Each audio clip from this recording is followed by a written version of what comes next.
달 전입니다. 강남에서 미용실을 운영하는 강모 씨가 유명 기획사 7곳에서 미용 대금을 받지 못했다라고 주장하면서 민사소송을 제기를 했는데요. 2013년부터 2016년까지 받지 못한 비용이 무려 40억 원이라고 이야기를 했습니다. 40억 원이요? 네, 40억이요. 이게 큰 액수인데 어떻게 정산받지 못할 수가 있을까요? 네. 네, 일단 강모 씨의 주장에 따르면요. 기획사들의 미용 대금 갑질 문제가 하루 이틀 문제가 아니라고 주장을 하고 있어요. 일반적으로 연예인들이 이제 미용실에 갈 때 50% 이상 할인을 받는데 미용실이 그거를 허락하는 것은 서로 상부상조하기 위해서라는 거죠. 네. 그러니까 홍보 효과가 있으니까요. 네. 그런데 이렇게 할인한 돈조차 주지 않는 것은 기획사의 갑질이다라고 주장하고 있는 것이죠. 그렇죠. 예. 그러면 그 연예 기획사들은 어떻게 뭐라고 입장을 발표했나요?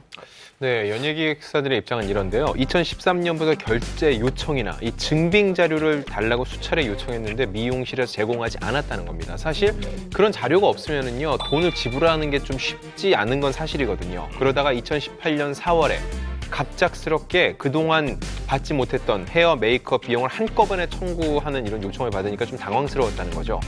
거기에 또 이제 이 강모 씨가 이런 일이 외부에 알려지면은 담당 아티스트들에게 흠집이 나니 돈을 달라고 조금은 협박성 얘기까지 했다고 해서 더욱 논란이 불거졌습니다. 네. 근데 물건을 사고 팔면은 영수증을 뭐 세금 때문에라도 꼭 발행을 해야 되는데 왜 영수증을 발행을 안 했으며, 그리고 영수증 설령 발행을 안 했다도 돈을 왜 안 준 건지 이해가 잘 안 되네요. 예. 회사 입장에서 그 영수증 처리가 돼야지 돈을 이제 지불할 수 있는 근거가 생기는 거잖아요. 네.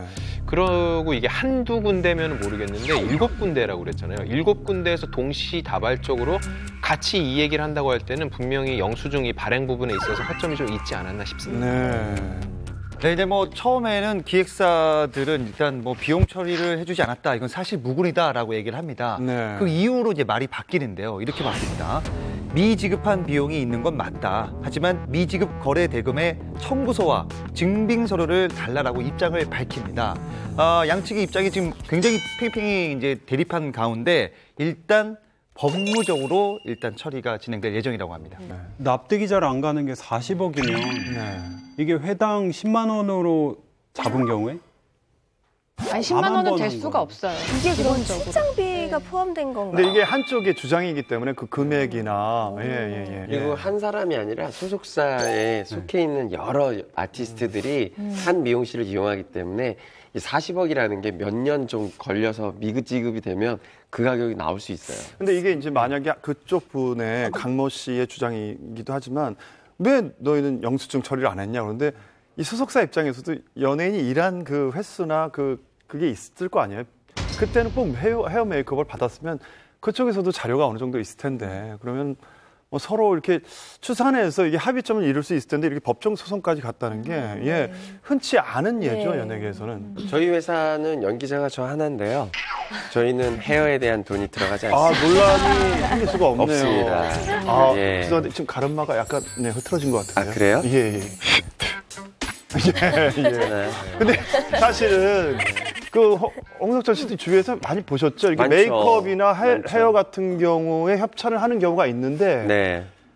사실 이거 전액을 안 내고 이렇게 그 협찬을 받는 경우는 거의 없지 않습니까? 예. 거의 없죠. 사실은 예를 들어서 진짜 탑 클래스 연예인들은 뭐 협찬이 줄 서 있을 수도 있어요. 오시기만 해도 홍보가 되니까. 그렇죠. 예. 그런데 또 그 미용실 자체도 굉장히 유명한 미용실이기 때문에 사실은 뭐 전액을 협찬해 주는 거는 거의 극히 예외적인 거고요. 근데 일단 탑 뭐, 클래스도 돈을 다 내죠. 50%가 최대죠. 그 이상은 없어요. 네, 왜냐하면 이거는 사람의 노동력이 들어가는 거잖아요.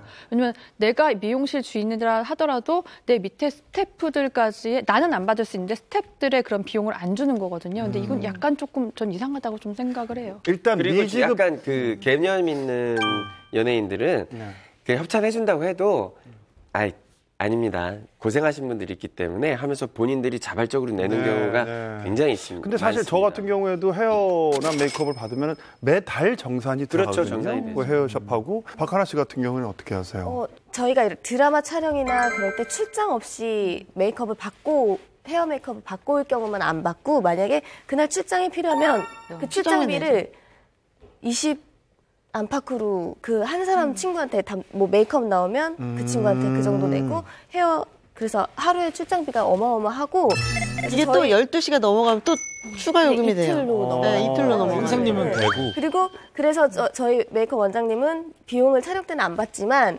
뭐 포스터, 화보, 뭐 광고 이런 거에는 충분히 그거에 맞는 금액을 드리고 해서 항상 저한테 하나가 광고를 많이 찍었으면 좋겠다고. 아 그래야? 네. 예. 아 네. 그래야 돈을 걷어들일 수 있으니까. 네. 예.